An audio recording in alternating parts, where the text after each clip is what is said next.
Ravi de vous retrouver pour une nouvelle émission de marché. Soyez toutes et tous les bienvenus, c'est Ricky. Et aujourd'hui, on parle du Nasdaq. On va parler du Nasdaq, de toute l'actualité des marchés financiers. Je vais vous partager exactement le plan que j'ai donné hier avec les membres que j'accompagne le lundi. Cette émission dans laquelle je prépare tous mes plans de la semaine, notamment sur les indices européens, américains, Forex, Gold, crypto, pétrole, bref, et toutes les actions qui vous intéressent bien évidemment. Donc, je vais vous partager ce plan parce que vous avez de la chance, il ne s'est pas passé grand-chose. Et c'est un petit peu ce à quoi on s'attendait. On voit le beau doji qui résume assez bien la situation. Et justement, pour comprendre pourquoi ça peut bouger, eh bien, je vous propose aussi de voir un peu l'actualité de la semaine et vous allez voir que si hier ça n'a pas bougé, il y a de fortes chances que cette semaine ça soit un petit peu différent. Enfin, en tout cas pour le reste de la semaine. On commence avec le calendrier économique avec pas mal de news qui vont tomber. Celle qui va vraiment m'intéresser, c'est celle de 16h à 16h, pardon, avec la confiance des consommateurs ainsi que le rapport Jolts. On a d'ailleurs un rapport Jolts ainsi qu'une confiance des consommateurs qui s'attend à être en baisse. On verra si c'est le cas ou non.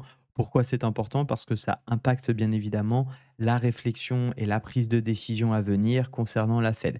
Alors si pour le mois de mai, je pense que on va dire, hein, les dés sont lancés, on n'a plus que 10% des analystes qui s'attendent effectivement à une baisse des taux, contrairement à 90, donc pour un maintien au taux actuel, eh bien on voit que sur le mois de juin, en tout cas pour les prévisions et la prise de parole du 18 juin, ça ne sera pas aussi évident parce qu'on a tout simplement 40 qui s'attend effectivement à des taux maintenus et on aura, du côté, eh bien, de la baisse des taux, 55 pour l'instant, qui s'attendent.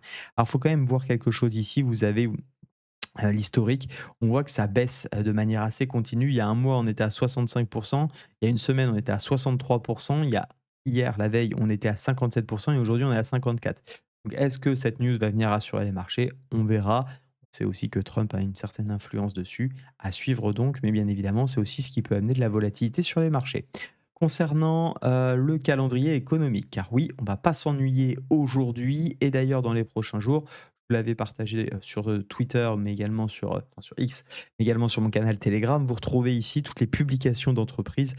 Hier, c'était assez calme. On a Domino's Pizza qui a publié, c'était d'ailleurs pas terrible et puis aujourd'hui, ça va commencer fort, notamment du côté du Dow Jones, mais aussi, hein, bien évidemment pour le SP 500 et le Nasdaq.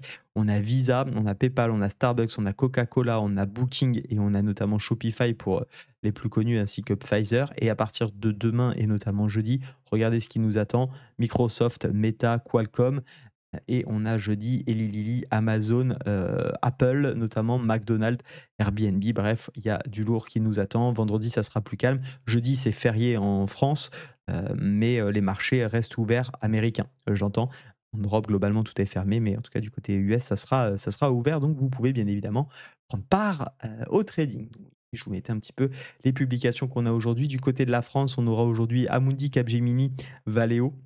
Pour les principales, publications, je vous parle de Rexel dans un instant puisqu'ils ont déjà publié. Je vous faisais donc un petit point, hier soir, j'étais en train de réfléchir un peu à ce que j'avais envie de vous partager et par rapport à ce que j'ai pu observer et ce que j'ai pu lire, voici un peu ce qu'il en était. 180 entreprises pour le moment du SP 500, heu, enfin doivent, pardon, encore publier leurs résultats. Je parle de ce qui a déjà été publié un peu plus loin. Sans catalyseur ni grosse publication aujourd'hui, c'était assez calme. On a eu un beau doji comme je le disais et regardez un petit peu ce qu'il en est et ça change par rapport à ce qu'on a pu voir sur les derniers trimestres de ces dernières années. J'ai aussi lu que 179 sociétés du S&P, avaient déjà publié, 78 ont abaissé leurs prévisions et 32 les ont relevées. Donc très souvent, on avait plutôt l'inverse, hein, on avait, des entreprises qui ont tendance à être plus optimistes, ratio de 2,4 légèrement moins bon que l'an dernier.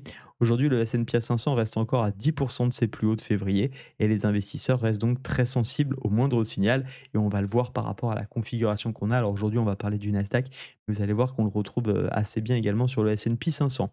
Je vous ai partagé également hier un thread si vous souhaitez le découvrir avec 6 entreprises qui performent très bien en termes de croissance de chiffre d'affaires, puisque ces 6 sociétés, qui sont françaises par ailleurs, quasiment toutes éligibles au PEA, eh bien, ont plus de 20 de croissance en moyenne sur 5 ans. Donc je vous invite à aller les découvrir. Je vous rappelle également que pour tous ceux qui souhaitent investir, XTB a lancé son PEA et si vous êtes un petit peu perdu sur pourquoi il vaut mieux choisir un PEA, un compte titre, ou même que vous découvrez un peu ce que c'est que le PEA, c'est extrêmement avantageux, notamment si vous êtes résident français, que vous souhaitez investir en Europe. privilégiez bien évidemment d'investir sur PEA, mais attention à où vous investissez sur PEA. Ne le faites surtout pas dans votre banque, erreur que j'ai commis à mes débuts. Et donc, je vous explique un petit peu quels sont les pièges à éviter. Vous allez vite découvrir dans tout ce thread et vous avez une vidéo que j'ai sortie ce week-end sur également une comparaison PEA-CTO pour mieux comprendre. N'hésitez pas à la regarder, elle est disponible bien évidemment sur ma chaîne YouTube. Airbus, c'est un trade ou en tout cas que je vous ai fait vivre sur Telegram et également sur Twitter, que voilà, une idée en tout cas. Après, vous faites bien évidemment ce que vous voulez. Pas de conseil en investissement ici. Je vous avais expliqué par le passé que j'avais eu l'occasion et la chance de pouvoir rentrer sur ce repli. J'avais vendu juste avant l'ATH et regardez, c'est ce que je vous disais, on avait une belle bougie de maintien sur cette zone de double support avec l'oblique à la fois et la petite zone horizontale. Je vous avais dit, bah, pourquoi pas y aller et regardez ce qui s'est passé par la suite. Une jolie accélération, on a ouvert les gaps, une des plus belles performances d'ailleurs hier du CAC 40, donc très belle orientation sur ce trade.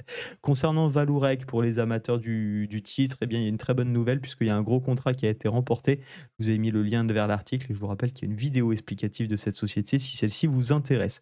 Rexel a publié donc ses résultats ce matin, croissance organique des ventes de plus 1,4%, un chiffre d'affaires constant, légèrement en baisse comme vous pouvez le voir. À nombre de jours constants, cela représente donc une légère baisse puisqu'ils ont pris le nombre de jours. Attention un peu quand les rapports sont comme ça, plus ou moins trafiqués. J'en ai parlé sur le live qu'on a fait ensemble vendredi. En tout cas, le groupe, pour l'instant, maintient et confirme ses objectifs de 2025, bien que, comme à peu près toutes les entreprises qui publient, nous dit être sujet et sensible, bien évidemment, aux droits de douane. Simplement, le CEO a souligné quelques éléments importants pour la première fois en un an, une croissance soutenue en Amérique du Nord, une reprise séquentielle en Europe et une amélioration de l'environnement des prix. On a un graphique qui est globalement en range. Le niveau du support pour ceux qui sont intéressés par le titre autour des 18-20 est à mon sens pourquoi pas pertinent, sous réserve bien évidemment que vous êtes intéressé.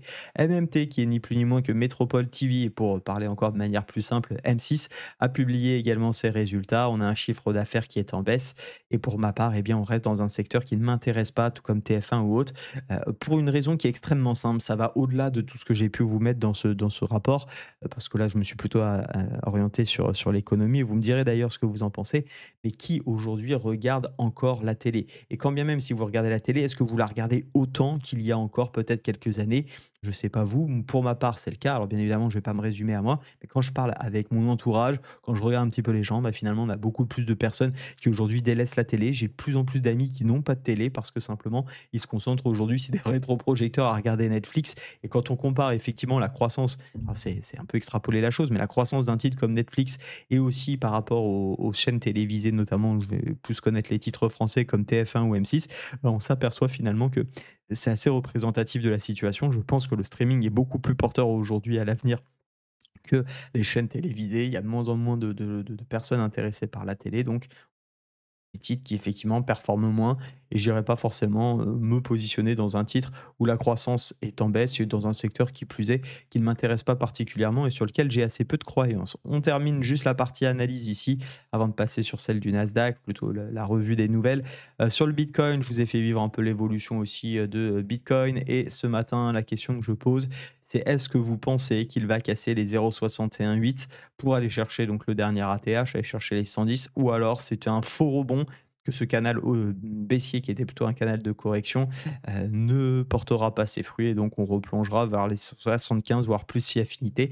Sachant que d'ailleurs pour information, on le voyait hier aussi avec les membres, on analyse aussi le Bitcoin, on a un drapeau qui envoie un objectif à 138 000 si jamais ça vous intéresse pour les amateurs de chartisme.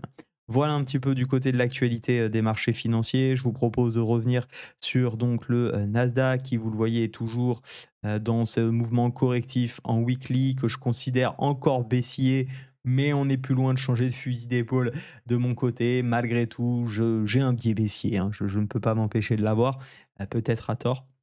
Pour le moment, le graphique ne me l'invalide pas encore totalement, donc je continue plutôt de chercher les ventes. On voit effectivement qu'on hésite sur les 0,5. On a pullbacké pour le coup ce W, hein, 4 heures, cette sorte de grand double bottom. Je ne vous parle pas de ce petit parce que pour moi il n'est pas assez. Et c'est vrai que c'est un élément qui commence à me faire dire, puisque c'est ce que je vous avais dit la semaine dernière, si on a une phase d'accumulation et un retournement, pourquoi pas effectivement partir à la hausse. Ce que j'expliquais hier avec les membres que j'accompagne, c'est que tant qu'on est sous cette oblique et qu'on n'a pas fait de structure haussière, je reste un petit peu prudent. C'est pas grave si je rate le mouvement de là à là, par exemple, c'est absolument pas un sujet. Je vais préférer chercher les setups de vente, quitte à me planter. Ça reste mon avis. C'est pas un conseil en investissement, c'est juste par rapport à ma croyance et ma vision du marché actuel. Bien évidemment, le marché peut complètement m'invalider mon setup et je peux complètement me gourer. C'est pas très grave de se tromper. L'objectif n'est pas d'essayer d'avoir raison, c'est d'essayer de travailler des setups qui sont propres avec une gestion du risque, hein. Je m'efforce de le rappeler parce que c'est tout simplement ce qui m'intéresse. Qui parfois on a raison, parfois on a tort.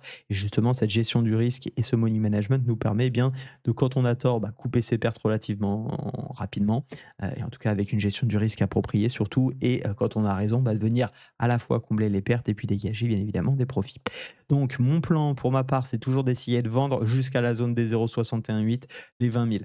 Euh, Si jamais on vient casser cette zone, on pourrait effectivement envisager des achats. C'est pas forcément quelque chose que je ferais parce que pour ma part, en petit trading, hein, j'entends, on a un double niveau de résistance ici qui m'embêtera un peu. Donc encore une fois, rater tout ce mouvement-là, c'est absolument pas une problématique pour moi. Quand je fais du trading, j'essaye pas d'être dans le marché, j'essaye de prendre les meilleures décisions dans les configurations qui m'apparaissent les plus simples. Rien n'est facile, vous le savez, en trading, mais dans des configurations où en tout cas j'ai plus de confirmation. Donc je serais plus à l'aise, comme vous le voyez, à commencer à acheter au-dessus du niveau des 21 000. C'est vraiment le niveau qui va vraiment me plaire, sur lequel je souhaiterais appuyer. Maintenant, pour mon plan vendeur, et bien, tout simplement, si on vient échouer ici, je tenterai de vendre probablement pour la partie plutôt petit trading jusqu'à la zone des 18 500 et pourquoi pas, plus si affinité, aller rechercher les derniers points bas. Et pour ceux qui sont complètement convaincus qu'on n'est pas du tout dans un rebond haussier et qu'on va continuer de chuter beaucoup plus lourd, c'est l'occasion de renforcer sa position à la vente. Encore une fois, là, chacun son biais, chacun sa direction. Je vous partage, plutôt moi ce que je pense. Je vais plutôt chercher une vente dans cette zone si j'ai un signal. Si jamais par contre on casse, franchement, hein, j'allais dire sincèrement, mais franchement la zone des 0,618, je m'écarte parce que j'ai non seulement la cassure du 0,618 qui marque potentiellement la fin de cette correction, on aura également un double bottom qui a été pullbacké et validé. Il y a un moment, on a beau avoir un biais, il faut quand même ne pas être aveuglé par ce biais et se dire: «OK, il y a un moment, le graphique me dit autre chose, les marchés sont repartis» et faut savoir se mettre dans le sens de la direction. L'investissement est complètement différent puisque j'ai renforcé, hein, bien évidemment, mes positions et d'ailleurs lundi, je rachèterai encore une fois, mes ETF. Donc j'ai eu de la chance parce que pour le coup, si jamais c'est le point bas, j'ai remis une belle petite cartouche sur le niveau ici, côté des ETF sur le Vanguard SP 500. Donc là, on est sur le Nasdaq, mais la graphique a exactement la même tronche. Donc c'est plutôt une bonne chose, d'où l'intérêt d'être tout le temps dans le marché quand on est investi. Mais dans le trading, c'est complètement différent. On est là pour essayer de se surfer des tendances, des opportunités de marché. Et encore une fois, on est payé à la décision et non pas au nombre de trades ou au temps passé derrière les écrans. Voilà, si vous avez aimé cette vidéo, je vous remercie par avance de la liker et de vous abonner si vous découvrez la chaîne. Moi, je vous laisse avec un tuto sur XTB qui peut vous aider à investir et à trader. Oui, XTB couvre un petit peu tout ça. Je vous souhaite d'être prudent sur les marchés et à très vite. Ciao.